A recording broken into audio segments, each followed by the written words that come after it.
আসসালামু আলাইকুম রহমতুল্লাহি ওবারাকাতু। মসজিদে এসে নামাজের অপেক্ষায় বসে থাকার ফজিলত হযরত আবু হুরায়রা রাদিয়াল্লাহু থেকে বর্ণিত। রাসূলুল্লাহ সাল্লাল্লাহু আলাইহি ওয়াসাল্লাম ইরশাদ করেছেন, যতক্ষণ কেউ ওযুর সাথে সালাতের অপেক্ষায় মুসাল্লায় অর্থাৎ নামাজের স্থানে বসে থাকে, ততক্ষণ ফেরেশতাগণ তার জন্য এই বলে দোয়া করতে থাকে, আল্লাহুম্মা গফির লাহু, আল্লাহুম্মা রহমহু।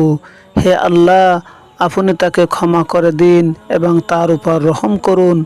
আর তোমাদের মধ্যে যার নামাজ তাকে বাড়িতে ফিরে যাওয়া থেকে বিরত রাখে, তাকে সালাতরত বলেই গণ্য হবে।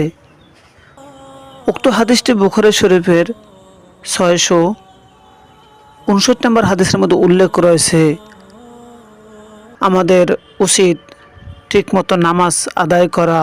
অনেকেই মসজিদে এসে তাড়াহুড়া করতে থাকেন, ইমাম সাহেবের আসতে 1 মিনিট বিলম্ব হলে মাথা খারাপ হয়ে যায়, অথচ আপনি আমি যদি বসে থাকি তাহলে আল্লাহ তাআলা এর অনেক প্রতিদান দেবেন এবং নামাজের মধ্যে বসাটাও গণ্য হবে।